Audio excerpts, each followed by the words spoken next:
मैं तो इसी सोच में लगा रहा तब तक वो मेरी आंखों से दूर बस और आंखें खुल गया तो सपना टूट गया। मैं वहाँ से चला तो गया, अपने बस उसी के बारे में सोचता रहा, मानो मेरा दिल अब उसके ख्यालों में निकलने के लिए तैयार ही नहीं। तभी दोस्त ने बुलाया और कहा, देख अपने कॉलेज में एक नई लड़की आई है। मेरा मन अभी भी बस उसी के ख्यालों में डूबा हुआ था। आंखों से उसका चेहरा मानो हट ही नहीं रहा था। वो बार बार मुझे आवाज दिए जा रहा था। तभी मुझे गुस्सा आया और पीछे उससे बोलने जा ही रहा था कि मैं रुक सा गया। मेरी नजर मानो फिर से एक बार सपनों में चला गया। मैंने देखा कि वो वही लड़की थी, मानो जैसे मेरी खुशी का कोई ठिकाना ही नहीं रहा। मैं खुद को रोक ही नहीं पा रहा था और मेरे समझ में कुछ आ ही नहीं रहा था कि मैं क्या करूं, क्या बोलता। मैं बस जाके अपने दोस्त के गले लग गया और हंसने लगा। तभी पता चला वो वही नई लड़की थी जो कॉलेज में आज पहले दिन में आई थी।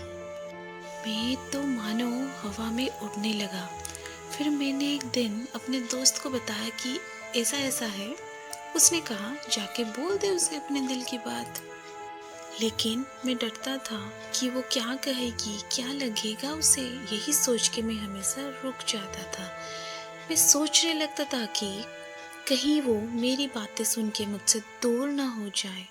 मैं उससे दूर नहीं जाना चाहता था। मुझे ये एहसास हो गया था कि शायद वो मुझे पसंद करती थी, लेकिन वो कभी कुछ नहीं कहती थी। उससे लगता था कि मेरे मन में उसके लिए कुछ नहीं है, लेकिन वो क्या जाने कि उसको उसकी पहली नज़र में ही देख के मैंने उसे अपना दिल दे दिया था। दिन बीतते गए, हम लोग एक अच्छे दोस्त की तरह साथ रहते थे और बातें भी करते थे, लेकिन कभी मुझे हिम्मत हुआ ही नहीं उसे कुछ भी कहने के लिए और ना ही उसे। वक्त बीतता गया और इसी तरह हम लोग की पढ़ाई पूरी हो गई, लेकिन मेरे दिल में उसके लिए अभी भी पहला और आखिरी प्यार था और शायद उसी के लिए ही है। और इसी तरह से हम सबको अलग अलग कंपनी में जॉब लग गया था। तभी बस एक दिन मैंने सोच लिया कि अब बस मैं उससे कल जाके दिल की बात बता दूंगा। मैं अगले दिन सुबह उठा और मैंने उसे फ़ोन किया और उससे कहा कि प्रिया, मुझे तुमसे मिलना है। उसने मिलने के लिए हाँ कर दिया और इसी बात से मुझे बहुत खुशी मिला।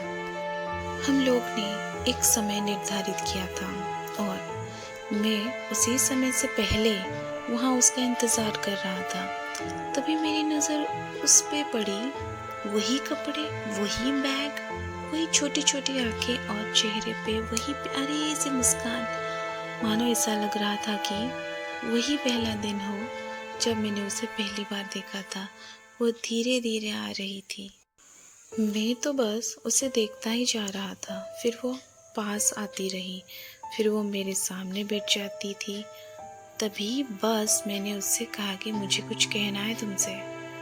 फिर तभी उसने भी कह दिया कि मुझे भी कुछ कहना है तुम्हें। मैं खुश हो गया। मुझे लगा कि आज वो भी अपने दिल की बात बोल ही देगी। फिर मैंने उसे कहा, तुम पहले बोल दो। उसने तो पहले मना किया, पहले कुछ बोलने के लिए। फिर मैंने ही जिद कर लिया कि पहले तुम बोलो और वो बोलने जा रही थी। मानो मेरी सांस रुकी गई थी। उसकी बातें सुनने के लिए सब कुछ थम सा गया था। बस ऐसा लग रहा था कि और वो और कुछ नहीं है मेरे आसपास। फिर उसने अपने बैग से एक कार्ड निकाला और दिया मुझे। वो जो पल था, वही पहला पल जब मुझे लगा कि मेरा सपना था और सपना टूट ही गया। उस कार्ड में उसकी शादी का आमंत्रण था। बस फिर क्या, सब कुछ वहीं रुक गया। शायद मैंने बहुत देर कर दी उससे अपने दिल की बात बताने के लिए।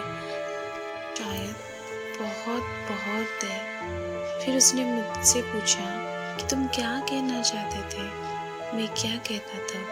बात बदल दी और वो चली गई और मैं वहीं बैठा रह गया। मुझे उसे अपना बनाने का बस एक ही सपना था, शायद, जो एक समय पे आके टूट गया। वो आज का दिन और पहला दिन मानो क्यों आया था मेरी ज़िंदगी में, अब तक ये बात समझ ही नहीं आया।